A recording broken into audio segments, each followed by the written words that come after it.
Are you a life coach who wants to make a difference in the world? Do you want to share your wisdom, passion, and experience with others?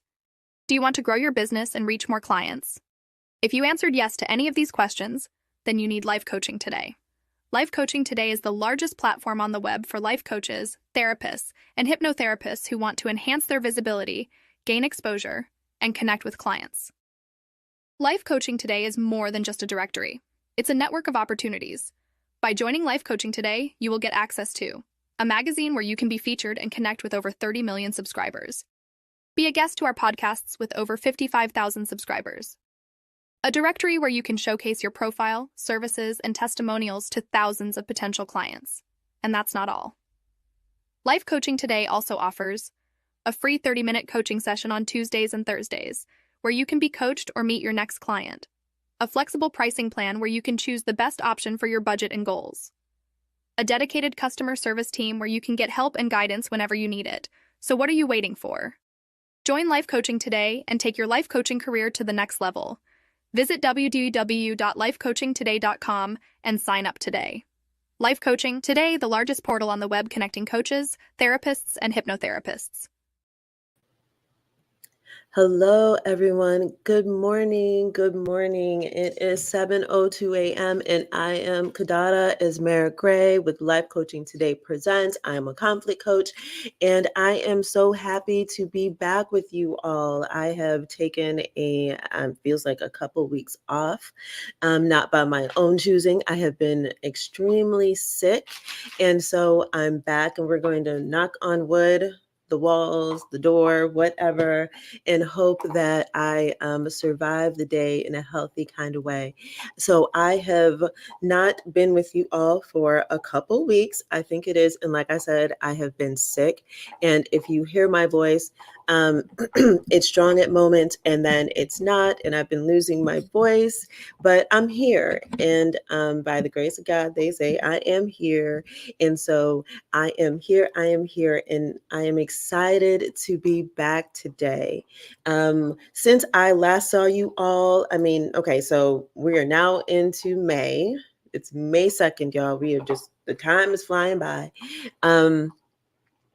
It has been like my birthday was on the 23rd. Y'all, I didn't even get to celebrate my birthday because I was in bed sick and I may have actually gone to urgent care that day, but I don't recall because I have had such a high fever, going in and out of fever that I don't even remember most of the last week to 10 days.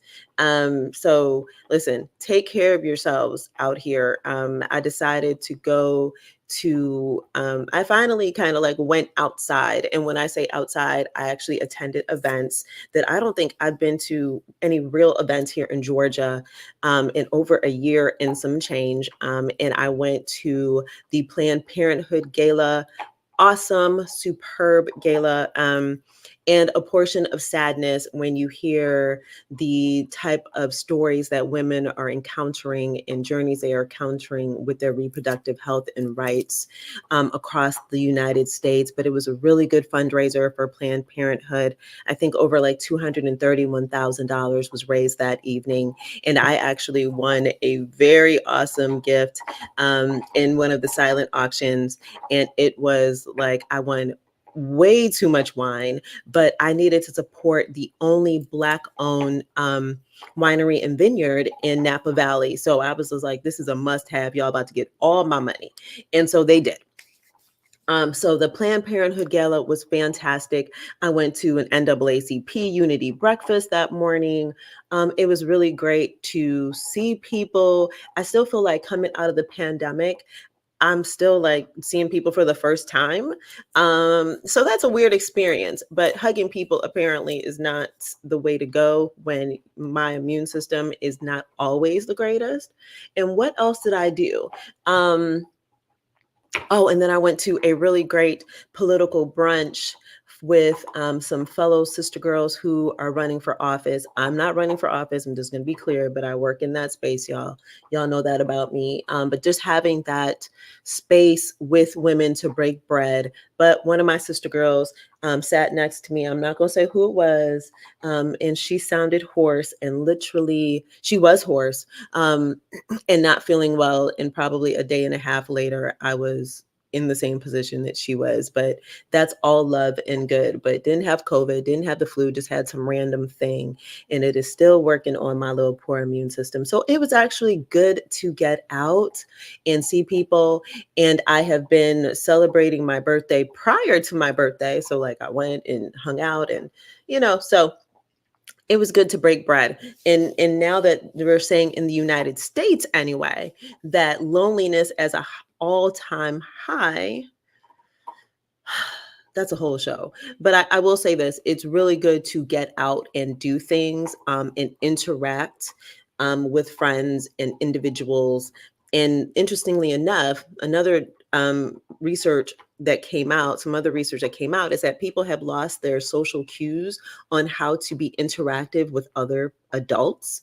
So practice makes perfect. That's probably a whole other show as well. But the connection to human conversation, being in each other's presence, is so vital to our health and well-being. I don't think a lot of people understand that. Even people that are like, oh my gosh, I don't like to be around other people a lot, they themselves are they need human connection in some form or fashion.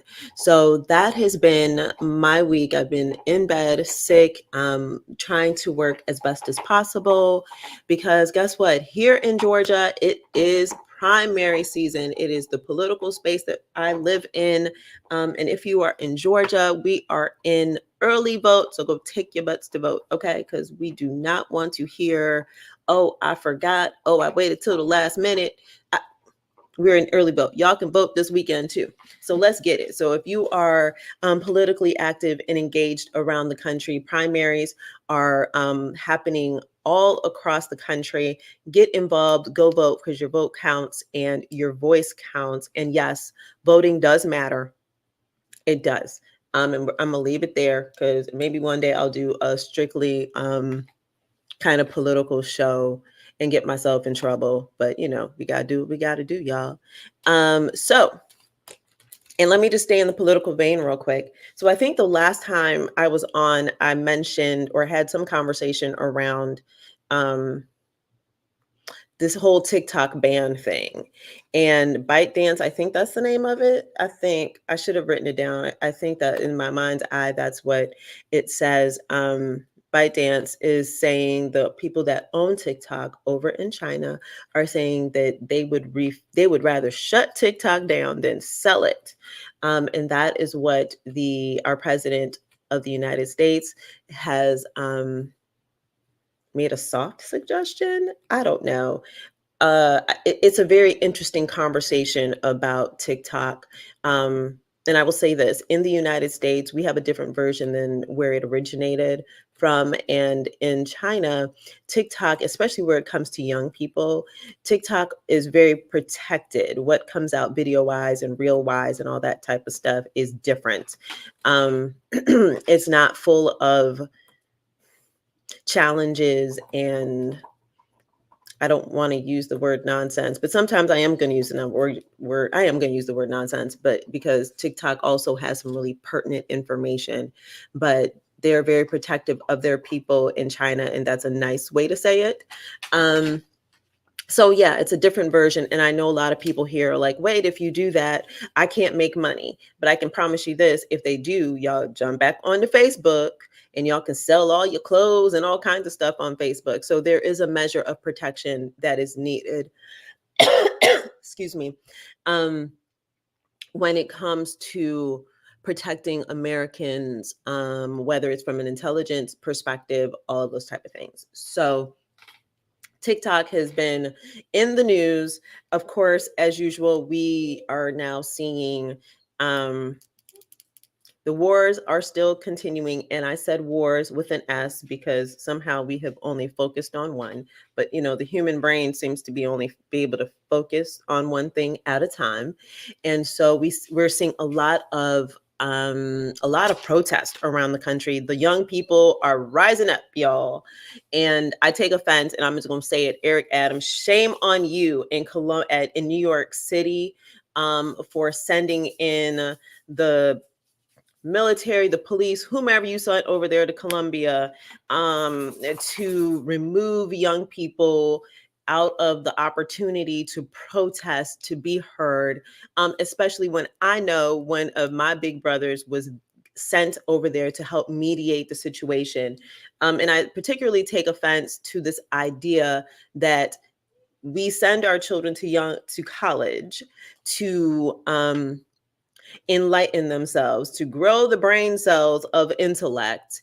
And Eric Adams decided that he wanted to say that, they're being influenced in a bad way by bad actors and so forth. What we doing in college? I have 4 degrees. I know that in college I was there to think, I was there to learn, I was there to try the system, to like discourage what I thought to be true. Like, these are the things. So I take offense to that, and every young person should take offense to it as well.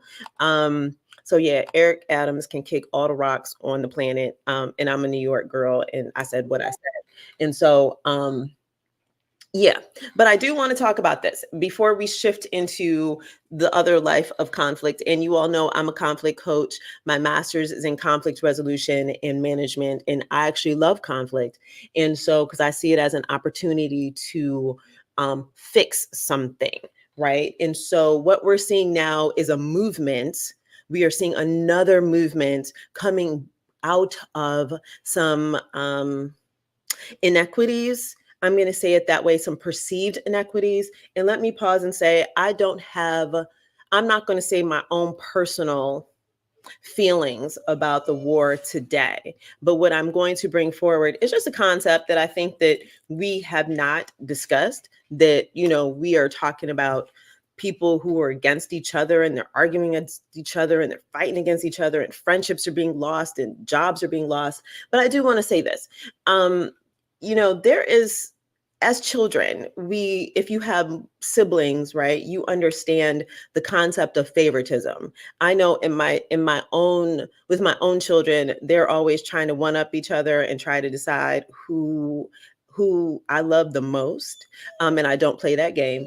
But the idea of favoritism and conflict, I think it's very apropos when we are looking at these wars.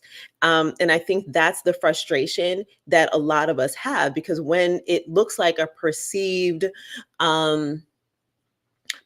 viewing, and the way that we are regarding other people, whether it's the services that they provide or that they receive, I'm sorry, what is it? Because I'm trying not to define a word with the word, which is favor to favoritism, right? When they are receiving other priorities, then it's frustrating to people. And I don't think we have named this as a favoritism. And favoritism in conflict only increases the conflict because someone will feel slighted. And I think that's probably one of the things that's occurring here. There is a running theme of favoritism in my thought process, in my understanding of conflict, that is really ticking people off. And I'm going to say it that way. That is just one of the streams of things that are irritating people, but it's not being named as such, right? So we see death, we see, how people are getting arrested, who's getting arrested, what's being shown in the media. And I think the time is now that people are just done. People are frustrated. And if they don't know what it is, just sit on the word favoritism for a minute, because you might be like, wait a minute, that is like that favorite child over there. So just think about it. And there's no real way to I pause for a second to say, is there a real way to deal with favoritism?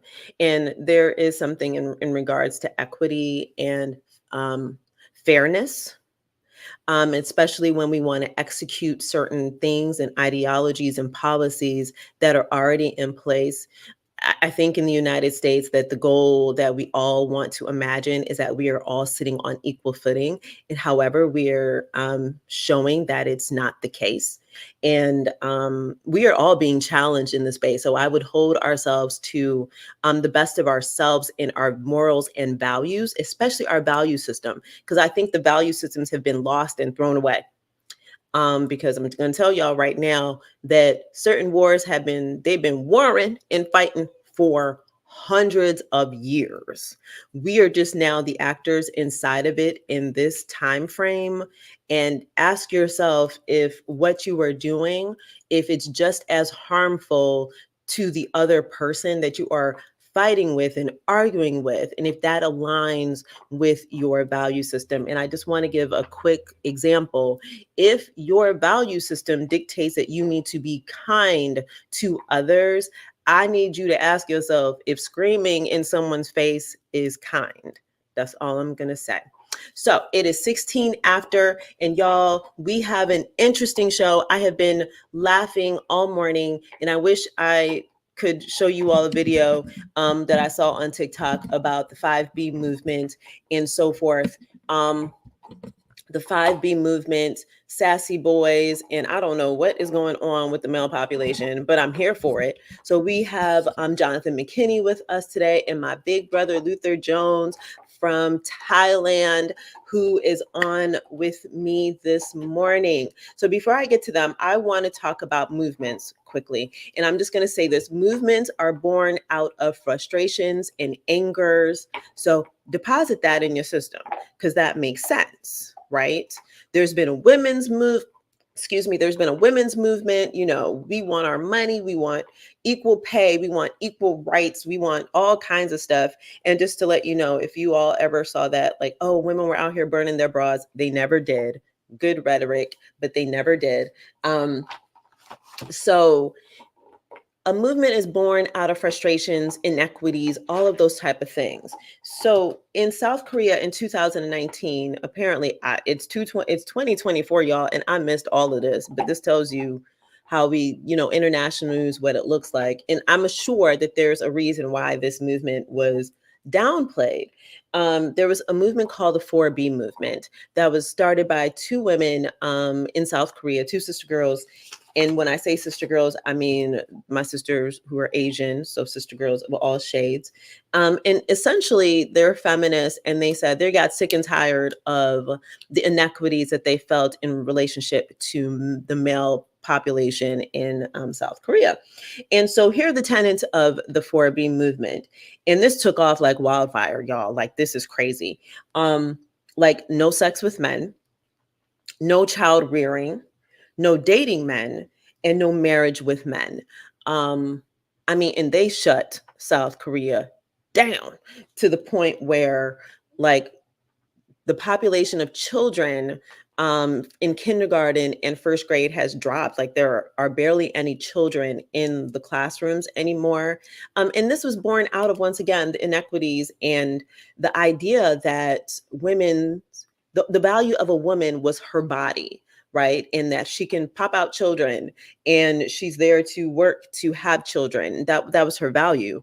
Women in South Korea at the time were only making, they received 31% less pay than men, even though women are doing two jobs if they're mommies and going out in the streets to work every day. So I just found this very interesting. So the 4B movement spurned another movement. And sometimes I wonder why it is we feel the need to join in and not mind our business. But I said what I said. But there was a brother named Charles Brooks who decided he was going to create the 5B movement. I think he's the creator of it. But I think this is another iteration of like the Kevin Samuels movement with a spin. So we're going to talk about the 5B movement. And the 5B movement is essentially this: according to the tenets of the 5B movement. And remember, I said that, movements are started with frustrations and inequities and so forth. Now, this brother is a tad bit angry because from what I saw, and I'm not too sure if he's justified in his anger. Like, this is why we need to start this type of movement, and it's a men's movement here in the United States. It's probably a slow churn. And basically, what he is saying is that he is upset. Like, men need to stop messing with women until they actually have money to have a trad or a traditional wife. So that's an interesting thing. So he's just like, I'm against feminism, and I'm against working women, and I'm against women that, want to be in these streets and have their own bodily autonomy. And he's just like, no, I want men, stop messing with those women. Men, focus on just working, stacking your paper, hence your money, until you are able to afford a traditional wife or a pick-me chick. They want the uneducated, some of them are uneducated, women. So it's an interesting kind of conversation. So Yoruba, we are going to take a break so I can take a sip of coffee before I lose my voice. And we're going to bring on our awesome guest. So let's get it started. So welcome. I'll see you guys on the other end. Welcome to Life Coaching Today Presents, hosted by Kadana. One of the biggest challenges for coaches, practitioners, and hypnotherapists is getting clients. As coaches ourselves, we know how difficult it is on social media to stand out and gain credibility. That is why at Life Coaching Today, we connect coaches like you with clients. It all starts with our directory, where it's possible to create a profile that gets the right exposure with over 12,000 hits a month. You can gain credibility by writing for Life Coaching Today magazine, add videos, be interviewed on our podcasts, teach classes in the community, and sell your products directly from our website. Not to mention, we actually connect clients who are actively searching for coaches who can best serve them. So if you are struggling to get clients, have Life Coaching Today help you get more clients. Go to lifecoachingtoday.com. Hey everyone, welcome back. This is Kadada Esmera Gray with Life Coaching Today Presents. And Brother Luther, you look cute.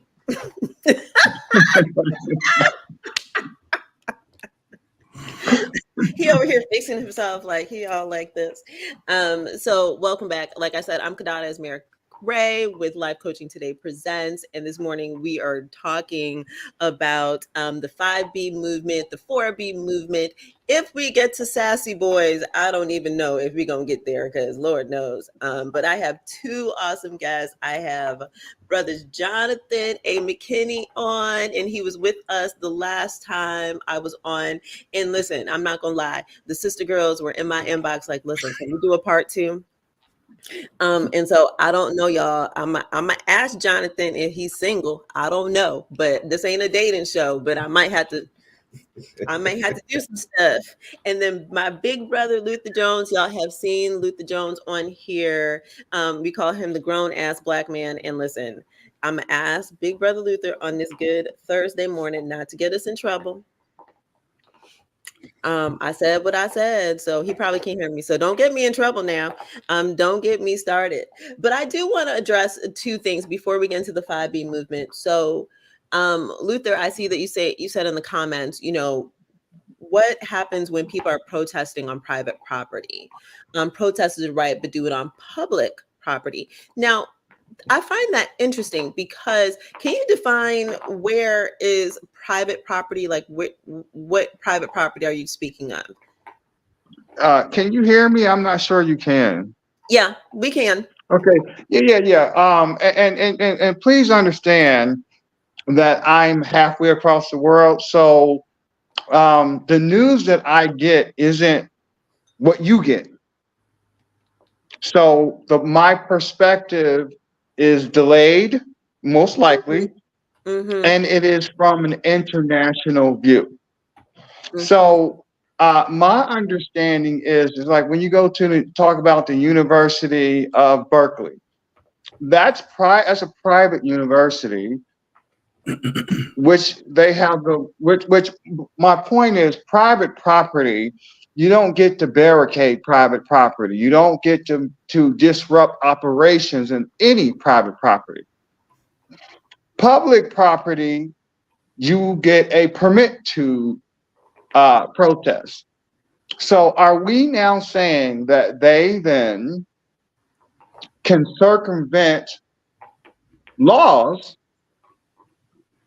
just because they have a message? Is that what we're saying? That's an interesting perspective. So I'm going to say it this way. I feel like someone who I attended a private, I've only ever attended, I think 3 of my degrees are from private universities. And for the money I spent on those 3 university campuses where I lived, especially for one of those for 4 years, I think it belongs to the students. And if it's students that are barricading, just as in we've had movements and protests in the past, that it's not private property. It belongs to the students who are paying for it. So they have the right to protest. That's me. That's and let me just say this. Right. Even That's true. private, and For even a public university, that is true. No. It's also true. I'm saying it's true for a private university because I've attended private universities where I have spent my life for 4 years, and that's home to me. So if it's home and I'm paying $100,000, I get to protest and say whatever the hell I need to say. So when we have universities like University of Berkeley or Emory, those students live there, work there every day, study there, they grow there. So they have the ability to protest. That's my opinion. Jonathan, do you have an opinion on that? I do. I mean, it's unfortunate, but that is private property of the university. Although you live there, although you work there, it's like paying rent in an apartment. There's only so many things you can do inside, a rented space. And so ultimately, the people who have ownership of that property can deem you as, trespassing or whatever law they choose to enact to get you to move, loitering, whatever it might be. Mm-hmm. The understanding that yes, you are spending $100,000 in 4 years to live, work, Agree. place makes a lot of sense, but legally, that property belongs to the university, and they will let you know that when you decide to start kicking up a little dust. And no, I think, listen, I appreciate the perspective. I'm not saying my perspective is right. I'm just here saying, listen, if y'all going to protest, and I'm going to throw Eric Adams under the bus again. No, I agree with what you're saying. He out of order. No. And then Jennifer Simmons said, stand with students. That's the stance I have. Yeah. I mean, because I literally thought back to when Samuel L. Jackson and Spike Lee were protesting at Morehouse, right? Like they literally did Samuel L. Jackson did not get his degree for many years because they put him out with the quickness. But we also know that is how movements have begun, right? That's how movements and change and policy changes have occurred. And Kevin Miles is out here trying to start problems because he's talking about what about the principle of civil disobedience? I mean, civil he's right. Disobedience. He's right, and it's not often I like to say that, but I got it recorded, y'all. I got it recorded. I mean, there is a space for that, and like you said in your opening comments, we send these students away to learn these things. Yeah, and if we are teaching you how to stand up for yourself. He said, say it twice.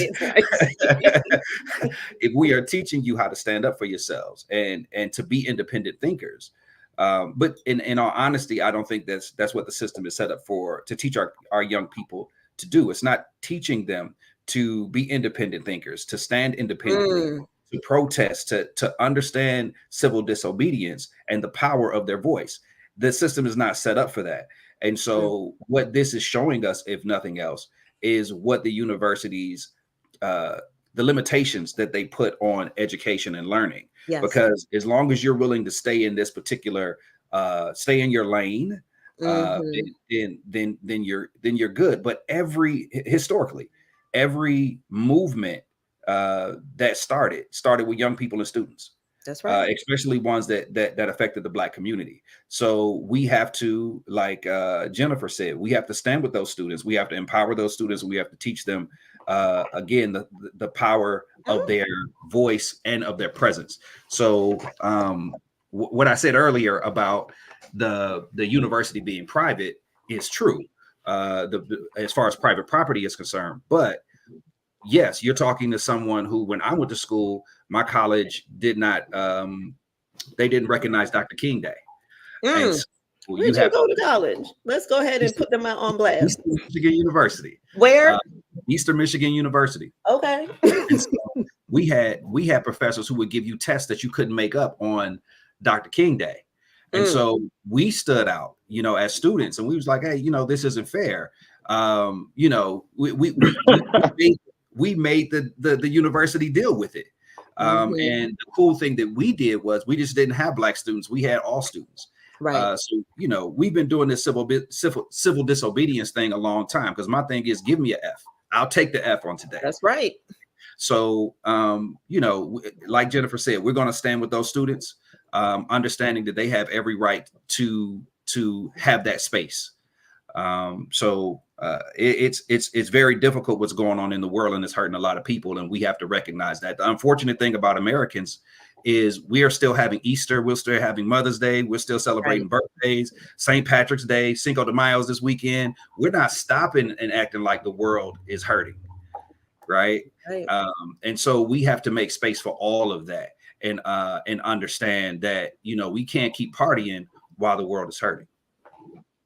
Okay, why did I just feel guilty? Because my sister girls and I are celebrating my birthday this weekend. No, let's be clear. No. I'm being a little snide about that, because it's true. It literally is true, and I feel that, and we do have the privilege in the United States to kind of keep going on. And we take the sound bites and we take the 15 minutes and we're just like, oh, yep, that sounds good at the moment. And then we're going to move forward. But I want to keep talking about a new movement, right? Or movements that are occurring. And I'm sure you gentlemen heard me talk about the 4B movement. And with the women saying in South Korea that they're no longer going to have, why Jennifer causing problems this morning? No sex with men, no child rearing, no dating men, no marriage with men, right? Let me just say this, that movement, it slowly started to creep into the United States, right? And so part of movements in general is that we all have to come into consensus and agree upon what it is that we are marching towards, marching against. And obviously in the United States, that did not take off, right? Because as Brother Brooks said, he looking for pick-me chicks and trad wives and all these kind of things. But one of the things that I thought, and I'm petty like that this morning, because this is what happens when Kadada starts feeling better. Don't laugh at me, Jonathan. But what Wikipedia is interesting because, anyone can go on and type information in Wikipedia, right? And so the language that was used, one of the words that popped out to me was instigated, right? This movement instigated something. And I was like, well, that's interesting. That's a negative connotation on that, because I was like, why not propagate it? Why isn't this propagating some change? Because it did occur. There was change that occurred in South Korea, just like there was a change in Iceland. There was women went on strike in Iceland, y'all, and shut the whole country down until you all pay us appropriately, until you start putting in policies to treat women fairly. And so Charles Brooks, this brother, like I said earlier, for all if you all missed it, has come up with his counter to the 4B movement, which is the 5B movement. And basically his tenet is that men, we need you to stop messing with women until you are able to stack all your money to have a traditional wife at home. And what I found to be really interesting is that he's not, and he was so angry about it. I was like, I don't understand why are you so angry? Like, guess what? Women have been asking y'all to go stash y'all cash. Like, get your lives together. Get it together. I'm telling you, I was hollering this morning watching these videos. And so I'm going to say that I saw some videos that took an extension of the 5B movement. And some other brothers were like, listen, we kind of agree, but they were saying, let's base this on the emotional needs of men. Like, get yourself emotionally together, go to therapy, have a group of brothers that you are working with, that you all are kind of having discussions about your emotional needs, what's going on in your life, grow as individuals, the kind of things that women have been doing in concert. And they're saying, now let's apply this to men. And so I'm just wondering, I'm gonna start with you, Jonathan. What do you think about the 5B movement? Where do you land on this?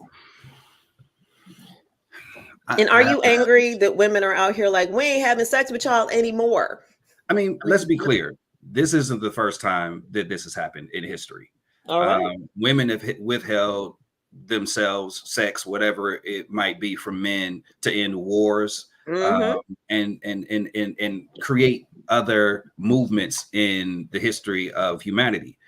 I think what's interesting, and if that be the case, if women feel like they should withhold anything, I used to say all the time, and I'm from the hood, right? Don't let the button up fool you. I used to say all the time when women would complain about these dudes back in the day when their pants were sagging. I'm like, if y'all tell y'all sisters to stop messing with dudes whose pants sag, I guarantee you all pants will come up immediately, right? That's just that. And so I what I don't think we focus enough on is the power that women have, right? Okay. Now the 5B movement, I did see the video. Unfortunately, I had to wade through a lot of the reaction videos, which was kind of annoying. And like you said, the brother was a little bit upset. He was upset. He was angry. Call it what it is. He was angry. I understand him. I understand that the perspective of men get it together, right? Although it's not that easy for you to just say men get it together, right? But we've kicked this can so far down the road in this country, especially where especially the attacks on the Black family, where men have systemically been pulled away from the family as heads of households, as primary breadwinners, and all the things that come with leading a household, that it's difficult to reverse that, especially with what one would say is a movement. So yes, do I believe that men should get themselves together? You know, I'm a Christian. So what did God give men before he gave man Eve? Right? God gave him his likeness, his image. He gave him a job. He gave him dominion. He gave him things to do. He gave him rules. You can do anything, but don't touch that tree, right? So he had rules. He had God's likeness. He had his image, and he had a job. He had all these things to do before he gave God Eve. And remember, Adam didn't know that he was lonely. God saw that Adam was lonely. And I'm not preachy. I'm just saying. Better come through today. There is a space for what the brother was saying. And what he was saying was, men, get yourselves together. And if you get on the path of doing the things that you were created to do, you won't even know you're lonely, and the right person will come. And how that person is packaged, you might give you something that you don't even know you need. Right. So I think I got off topic just a little bit, but you know, the 5B movement is reactive. I don't think it's a movement. Movement it equals activity. I haven't seen activity. I just seen people talking and reposting. And I'll tell you this, from what he said, I mean, I got it together, but I don't see a lot of brothers holding themselves back and trying to get themselves together. And for a woman that you want to be a housewife and you want to be subject. Do you understand the level of leadership you have to have Oh, and the business that you have to handle to ask someone to chill out and stay at the crib? come on. You ain't lied. And like you said, the first one is you have to have a job. Okay. A job in and of itself is some barriers for a lot of men. So, Exactly. oh So Lord, yeah, I love it. that's a lot. So, Brother Luther, what you got for us this morning? I just, to me, the first thought that came to my mind was something a millionaire told me. Okay. And what he told me was, before you can have social change, you must have economic change. Okay. And so any movement centers around social change, I would question, where is the economic change that must precede it? For example, it costs on average $800,000 a year for the average person to retire comfortably. Where are you? And working towards that is the bigger question if we want to have a woman that is at home. Mm. How much down payment do you have towards $800,000? If the answer is zero, then we can take that 5B movement, put it in a book, and put it on a shelf. That's reality.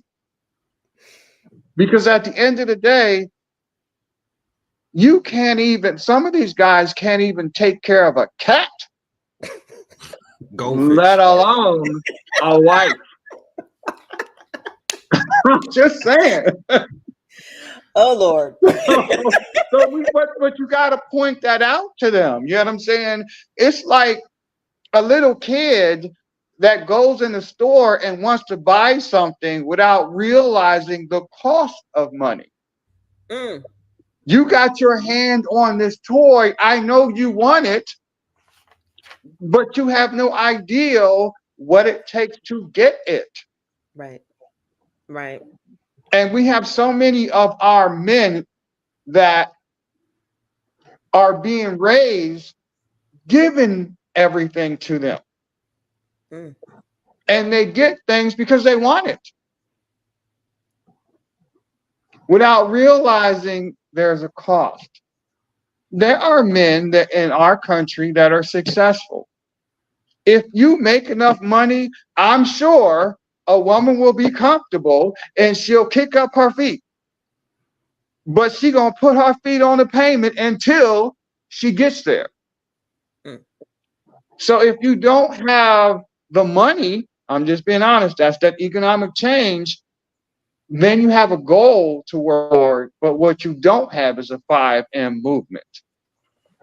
But I kind of hear though, you know, we talk about the patriarchy in the political world and the social justice spaces, and it sounds as if to me that there is a space for that particular man and anyone that's following along with him, that there's a sense of loss of control over women and this perceived notion that they need to be in leadership, that they need to be in control over women. I find it fascinating, and fascinating is one of my favorite words, that Black men, I mean, historically, I mean, with the breakup of the family from slavery and all of these kind of things, like this idea of, well, we want our women to stay at home now and take care of the children in the home. But Black women have traditionally, a lot of us have always worked. We needed two incomes, right? And so to hear the brothers in this type of movement talk about, like, I want a trad wife and I want a pick me wife and I want to give her, I saw a sister girl last night talking about she turns over her paycheck to her husband. He gives her $75 or $100 every week. And she was like, is that normal? And he pays more, he he pays for all the bills, so I need to go ahead and check. But she's like, but I can't even afford sometimes to get my hair done and my nails done. And she thought that was leadership. And so I just wonder, where do you all stand in that idea of, do you think that that is where it's coming from? Like this idea that we want to control women, or what's your, I'm setting up Jonathan. Go ahead. I'm gonna still get Jonathan a date, y'all. I'm still gonna get Jonathan a date somewhere. Be careful what you say, Jonathan. You asking that question made me think of a friend of mine. His name was John. John has since passed away. John and I went to college together, and he got married. And when he got married to his wife, when he first met her, he was struggling living on her couch in her house. And she had worked. She had worked a job. She had worked a job that she had been working her entire adulthood. 3 years into their marriage, he had completely turned everything around financially. He had started his own business. He was doing very, very well for himself. And as his wife was complaining about work, it became an argument because his thing was, quit, I got you. And so he called me as his friend, and he was just like, Jay, I'm so upset because she won't walk away from this job and they're treating her any kind of way, blah, blah, blah, blah. And I had to remind him, I said, remember when you was on her couch, this was the same job that paid your bills. And now because you stood up and you turned it around, I said, this is not traditional, right? I said in like under 5 years, it was like 3 or 4 years, he had he had started buying properties and all types of things. And so it worked, but he couldn't understand the transition that he was going through. He definitely couldn't understand the transition his marriage was going through. And it made him very upset at his wife. Right. And so we had to have the conversation about, well, what is it? Is it freedom that you want for her? Is it peace that you want from her? Is it control that you want from her? Because, he said, come work with and for me. Right. And I'm like, well, are you asking her to work with you or for you? Right. Because if she's working for you, then she's going from one job to another job. Right.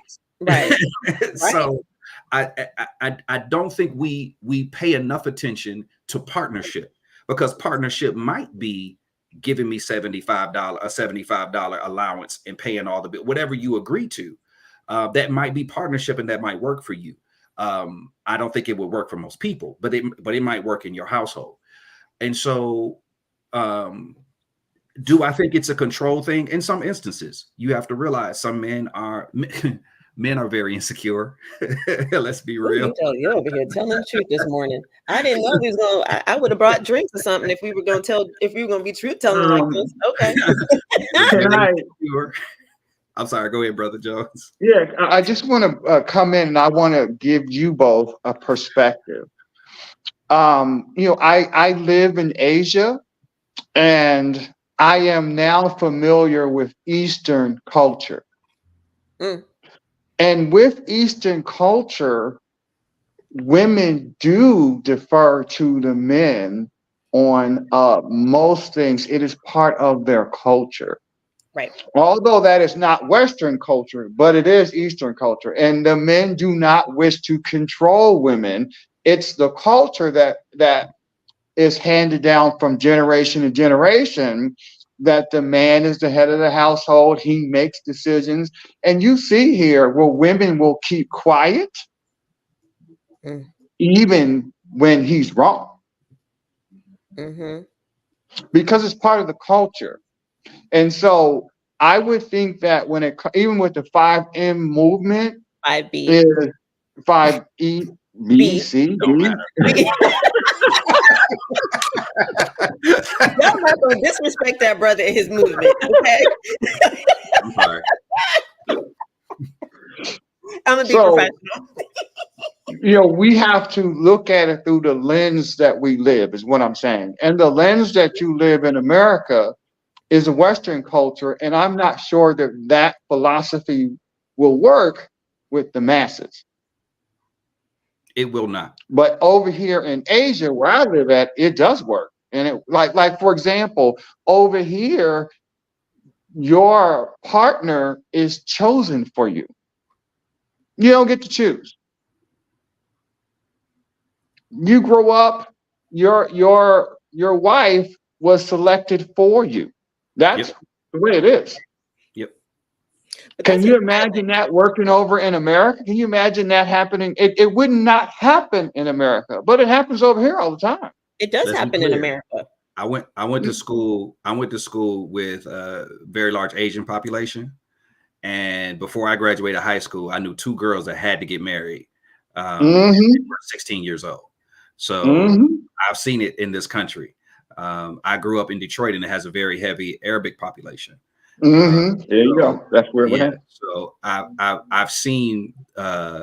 And I'll tell you, like, it was very strange growing up, going to school with in the schools that I went to that had the Arabic communities a part of them, because the girls that you might have seen in school during the course of the day, we never saw them again. Like, you didn't see them after school, you didn't see them once you graduated. I couldn't tell you any of those young ladies' names or what happened to them, because they control their women to an extent that I can't see any sister, especially. Here we go. I just can't. But do you understand? Like, economically, it doesn't matter to them. Right. So Right. when we start talking about that control, if you want to call it that, it comes with a price tag. Like you said, 800,000 is your goal, right? So how can you take care of and secure this house? And then you still have to deal with the other things, right? Like, my dad did tell me, and you ain't going, and what you can't do, and you better come home too, right? Right. And all of those things, and maybe this brother, who, in my opinion, challenged men in what he was saying, like, go get your stuff together as well. Maybe he experienced, like Brother Jones, he experienced other cultures where I agree. where he might have seen where that works. So I'm not completely sure. He was a strange looking gentleman, so I don't know. Yeah, I don't know. I don't think that what works in the Eastern culture will translate to a Western culture. I do not agree with that. I just see both sides. Yeah. So the idea of culture, right? And Luther, you and I talk about culture all the time, and I tend to not get involved in other people's culture because I think it's a Western. First of all, I feel like it's very colonizer-ish to go over and try to dismantle people's stuff, not understanding the rules of engagement and how people live. But I will just push back a little bit to say that the 4B movement did start in an Asian culture, right? So it started in South Korea, where women are like, we've had enough. So there is a dismantling, right? Because in the space of culture, that does not mean that women are still willing to give up their own autonomy, whether it's their bodily autonomy, their intellectual autonomy, and their hopes and dreams, right? And so what some of these cultures are asking and have asked for women for so many eons is that you just be who you need to be, which is a mother, for a minute, I was going to use the word servant, and that's a really interesting kind of word because that's in my mind frame. But you were there to serve your family, and that is what you were to be for everyone. And so that is, I think the tides are changing slowly. Right? Like it's a slow churn. And literally it's like whether we're moving from Western to Eastern and back, the wave is going back and forth. Like I read an article this morning about Kazakhstan, if I'm pronouncing that properly. And a woman was killed by this man was the minister of economics. And he went to jail. Did you see that story? So Yes, y'all, I did. he actually went to jail for theft for 10 years. He was stealing from the government in his job. He came home. Apparently his wife, it was well known that his wife, like he was abusing his wife. And so they tried to, but then there was an incident where his family owned a restaurant. He took her to a room. He started beating her in the restaurant. And then pulled her into a back room, beat her some more, left her bleeding, and he went to a psychic and asked the psychic, well, I know I just beat her down, but is she going to live? And the psychic told him yes. She told him yes. So he thought that he was good. Well, she died. It took 12 hours for the family to call the paramedics. So that spurned a movement. Can you imagine? I know, Jonathan. This morning I was just shaking my head, Lord. I was no, like, I'm just really silly. right. So, I think the psychic should have called a doctor. Right. Call 911. But no, Right. but I say all this to say that even it's 2024 in Kazakhstan and wherever that is in the other side of the world, that they tried, the president was like, we are going to prosecute this man and we're going to put some laws in place to address domestic violence. And the male lawmakers were like, no, we're not. If we're going to punish him, we need to punish women too for instigating, provoking this man to harm them. And so this morning I was like, okay, so we're still this is in 2024. So what we deem to be liberating has not gotten to other places as of yet, right? So it's I don't want to make this a war against men and women because I think that's unhealthy. I think there's bad actors on both sides with bad behaviors. I do believe that. And if we have bad behaviors and our value systems are off and we've seen negative relationships, some of us replicate those negative relationships as well. But Jonathan, no, I'm gonna start with you, Brother Luther. Where do you think this needs to go? You always talk about an economic perspective, but how can we serve each other relationship wise to make these relationships healthy? Well, I'm gonna be honest with you. I call it the power of the P. Y'all, please get the children out the room. Get the children out the room, y'all. Because at the end of the day, you could be, as a man, you could be for whatever M, E, G, D. But when you get to that letter P, that letter P going to dictate what you do and what you don't do. And at the end of the day, if you a man and you don't want to play with yourself, you want to play with somebody else, the power of the P is going to be in your reality. Wow. So are you saying women should go on strike?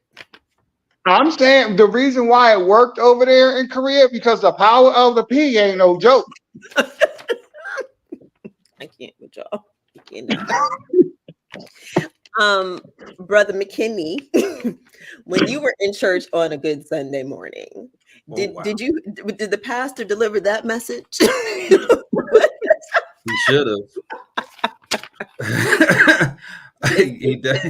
Did Brother Adam need a dose of act right? What happened here? No. He should have. I mean, the bottom line is, that is a universal law. It's the oldest, was the oldest profession in the history of humanity. Is it not prostitution? I don't understand. So there's economic power. It's just power, period. And like I said, there have been wars that have been stopped because women decided, listen, y'all, when you come home, I ain't got nothing for you. Right. And so there is a particular amount of power, again, that I don't think women understand that they have. And it's a weird game that we're playing, right? Because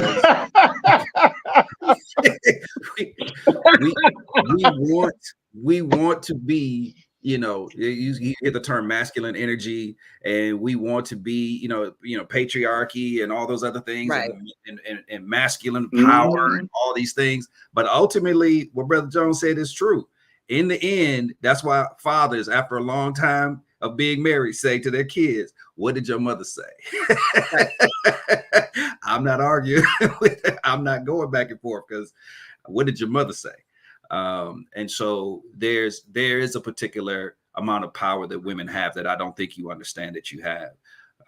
And that's why I believe the brother just couldn't come out and say, we just gonna hold back for the men parts and we gonna be good. No, he didn't say that. He doesn't. No. There is a video of him saying that. And he said, we're not going to get women pregnant. We're not going to share our sperm. And let me just tell y'all, a lot of the reaction videos, and my reaction too, is like, whew, thank you, Jesus. No. We don't want to be bothered, right? We don't want to be bothered. But I think what he was saying is get your stuff together before you do that. Right. You see what I'm saying? So Yeah. it's not like I agree. We're withholding it from women as a punishment to women to get them to do. No, he was saying this is part of it. Get you a job, get your education, get yourself together, do all the stop, throwing your seed all over the place, not being able to take care of that either. So I think it's again, it's a crazy game that we're playing because we want to be so masculine and so powerful, but ultimately every knee must bow.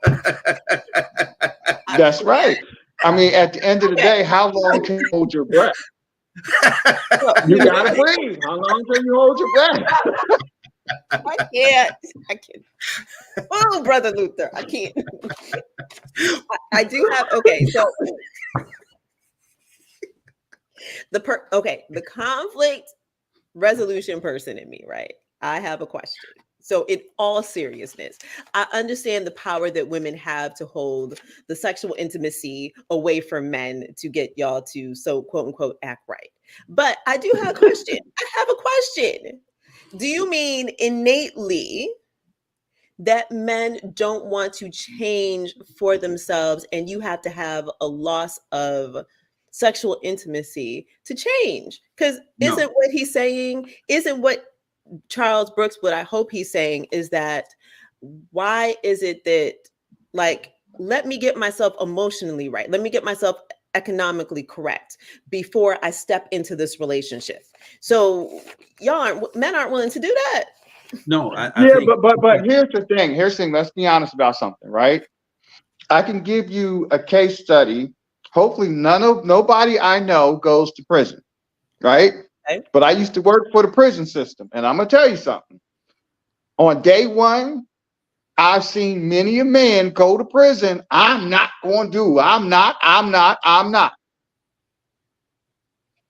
And 6 months into it, you'll be surprised what they do.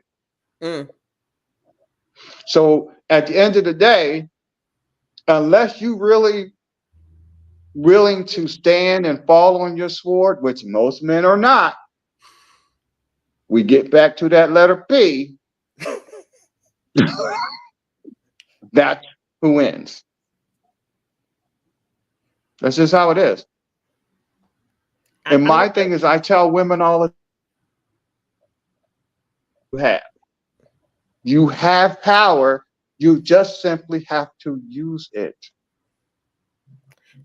So I'm just gonna say, Rochelle, don't laugh, girl. Don't laugh at them over here because it's a hot mess. But I'm gonna confess, I'm over here trying to I'm trying to test how long I can hold my breath for.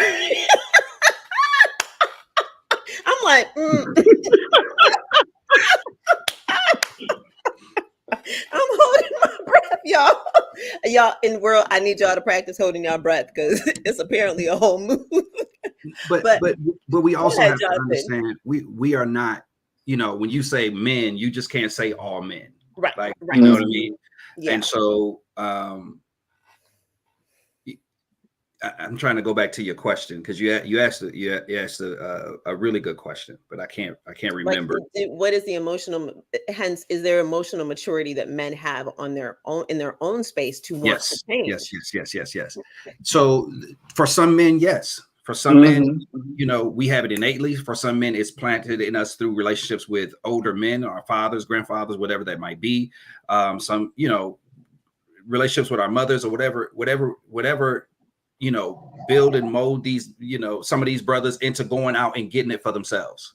Right. Some of us we come from the hood and we don't want to stay there. Right. Right.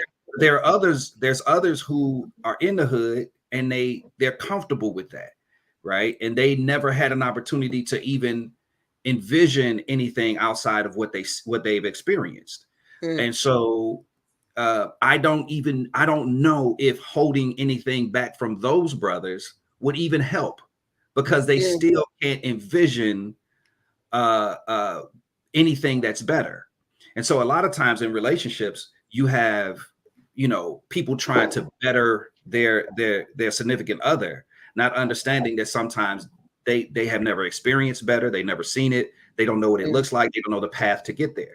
And so I don't think we can put all men together and say, one thing or another.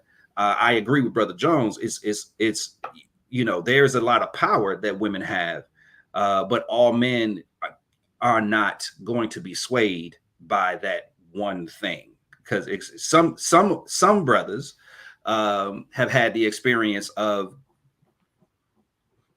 He's trying to meter that language, y'all. He's trying to figure out what words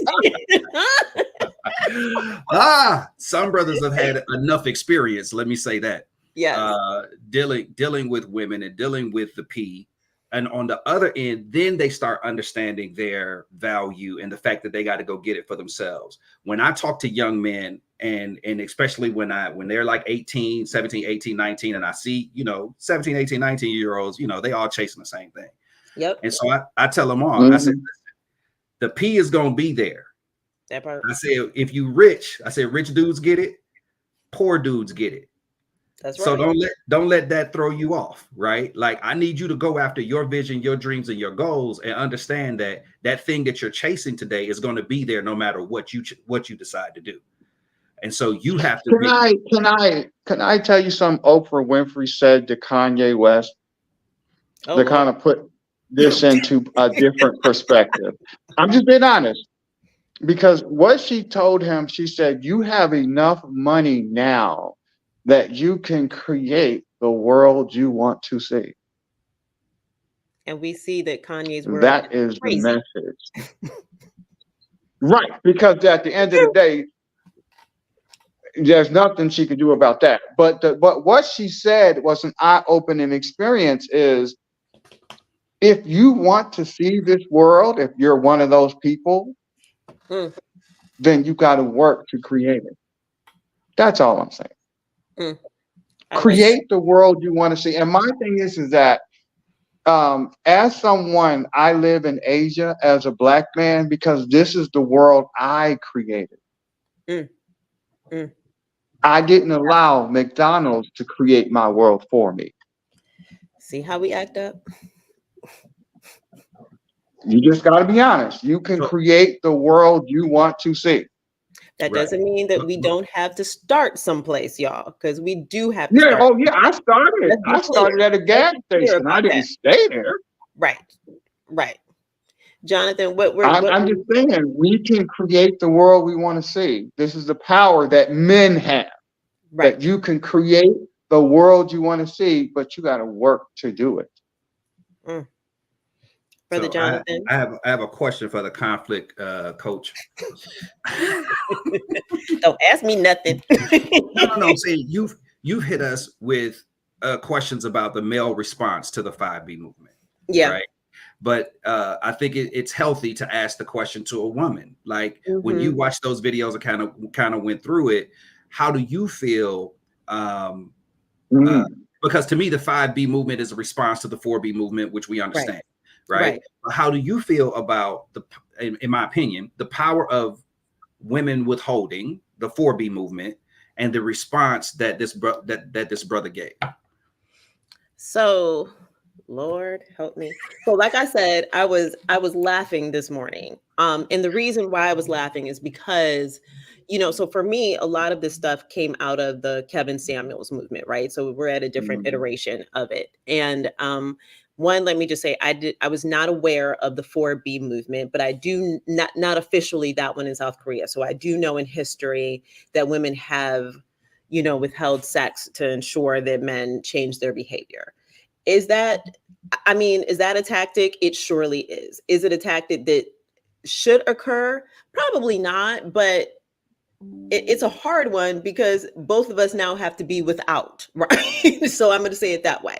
And so that's kind of unfair. And it's kind of unfair, I believe, for women that the concept of having communication, like just conversation to change behavior, like you hope that you would be like, okay, I need you to see me and hear me enough to know that I am needing and wanting more, right? So obviously that does not occur.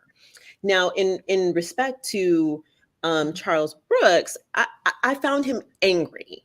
And once again, Mhm. I don't know why he was angry because I'm like, listen, just go live your best. Get your friends crew together and just say, listen, brothers, we are not doing X, Y, and Z. And part of the challenge I see is that there's this conflict between men and women and who has and who doesn't have, right? And especially in the space of Blackness, because especially Black women are outpacing Black men.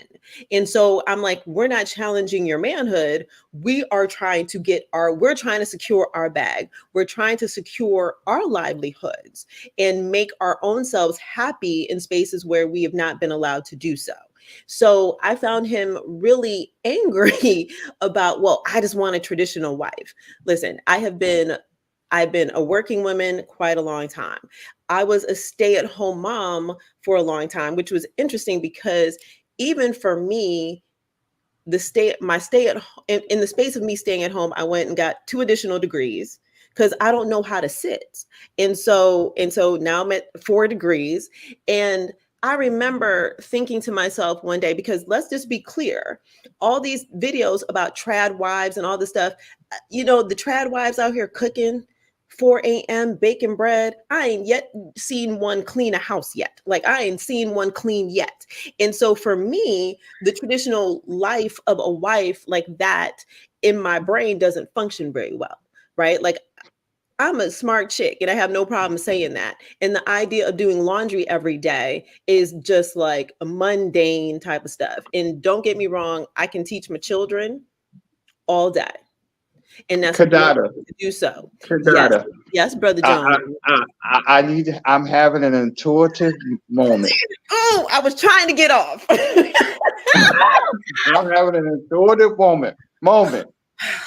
And my See, this is why I spirit can't have my says, big brother on here. my spirit is saying, Brother Samuels wants to testify.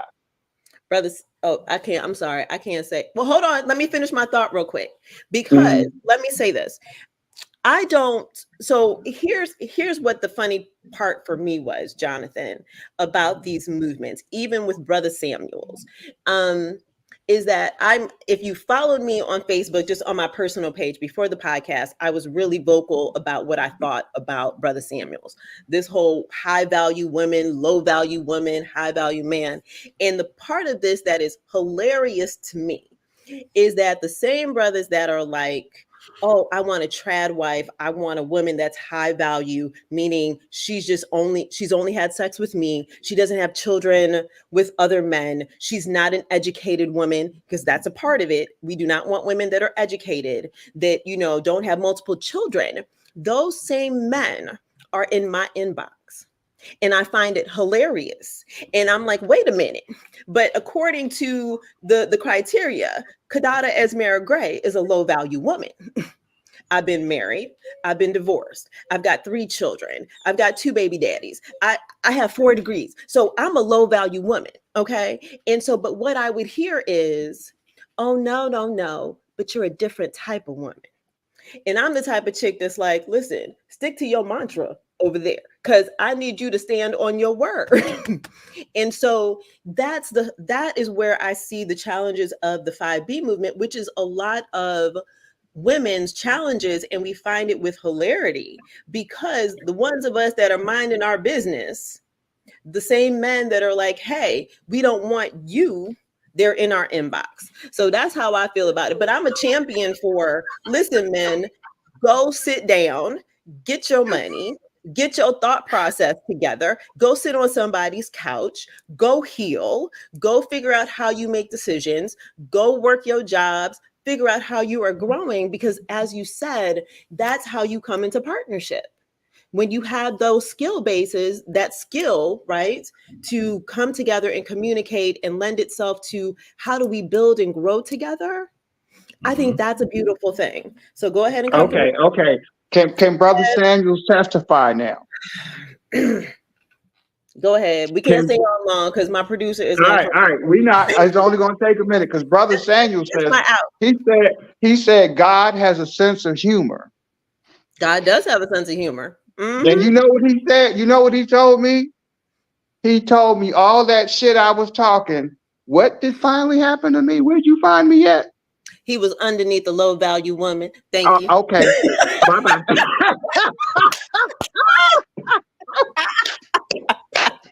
And Kevin Samuel was under a low value registered exactly. in Atlanta, unmarried, having sex, unmarried. Heathen. So all that stuff he was talking, what happened to him? Okay. We all set these awkward and weird standards. On the other side, you have sisters that I've talked to, dated. They'll say, I want a man who's educated, blah blah blah blah. I said I went to Eastern Michigan University. I had someone once say to me, "Oh, you went to directional college." What is that? I never heard of that. I was like, you find out ways to just keep dividing people. This is amazing to me, right? But like you said,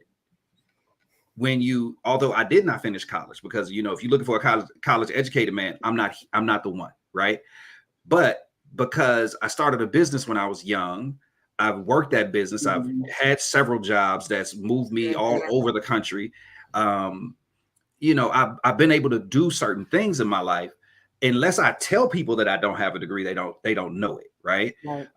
But I say it because so many sisters will put or say, I only date college educated men, right? And so but again, like you said, when you dig into who they dealing with Pookie and around the corner. Right. So we all talk a good game because we read these books. These books set these standards that are not real. Think like a man, and all these other books that INFJ, all these different ways we separate each other out. And some of the things are valid to a degree, but we tend to put each other in boxes. And it's unfortunate that we limit ourselves by limiting other people and our experiences with them through these posts and these books. The issue that we have is, whether you're a man or woman, we all have purpose. Those sisters that are in Asia who's under a man and that man won't let them speak or look at anyone else, that woman was born with a purpose. And so that's why a housewife who was sitting at home raising her kids went back to school, got more degrees, because you have purpose, right? And if we can walk under the understanding of knowing that everyone has a putting then we won't limit people to being a housewife or limit a person to whatever their education is or their professional title. We'll stop putting these limits on people and let folks open up and just be human. You know what I mean? And that's men and women. We'll just let people live and accept our partners or our friends or our family for whoever they choose to be. And I think that's the hardest part. And that gets rid of all of to me, don't get it twisted. I think the 4B? The 4B. I think the 4B movement is something that women should keep holding on to. I think it might come a time where that might be necessary again in other places, in spaces, right? Because let's look at it in America. If women decided if you want to mess with women's reproductive rights, how about we stop giving y'all the option to touch with women's reproduction? Right. And I guarantee you some of these laws will change, right? And so it's power. It's real power in activity, and it's real power in movement. But you have to build that momentum. So again, it's a time and place for everything. But we have to really understand that we need to set a standard of everyone having purpose. And if we could do that, then we won't I made up a word last year. I call it peopleism. Peopleism is our ability to look up to or down on people. Right? I keep trying to come up with a better word, but peopleism is where I'm landing. But and that's what we do. We look up to or down on people. If President Obama just popped up on the screen right now, we would, whoa, right? We look up to, not understanding he's a human being just like we are. And because of that, we automatically look down. But don't you here's the thing that I would ask and challenge people. If you fall in we lost Brother Luther. He's gonna come back. He's gonna come back. But I'm gonna say this, y'all. It is 8:20, and my producer is going to start screaming at me, and y'all not gonna get me in trouble with you, Roba. Okay. So, and we are going to continue these conversations because I love it. I do love the peopleism thing. So. Thank you, Jonathan McKinney, for getting up with us, looking all professional this morning. Brother Luther, thank you from all the way from Thailand. I know it's 8:20 p.m. over there in the streets. Don't get yourself in trouble. And thank you to everyone who joined this morning. I see some new followers. I see Beatrice, and I see Douglas Harper, and I just see Sunny. I see all y'all this morning. So thank you. Thank you for lifting my spirits this morning. I feel so much better. I'm glad to be back. And I just want to say, look at humans to be human, right? With all the failures, with all of the challenges that we have. And I promise you, if you look at another human, you will see you in the other person. So in closing, thank you all for joining Life Coaching Today Presents with me, Kadada Esmera Gray. Enjoy the best Thursday. Bye, y'all. Bye. Thank you for watching Life Coaching Today Presents, hosted by Kadada Gray and produced by Aruba Saad. Our mission at Life Coaching Today is to empower your health, business, community, and life. Check us out at lifecoachingtoday.com. Everyone here at the True Awesome Network would like to remind you to like, comment, subscribe, and spread awesome.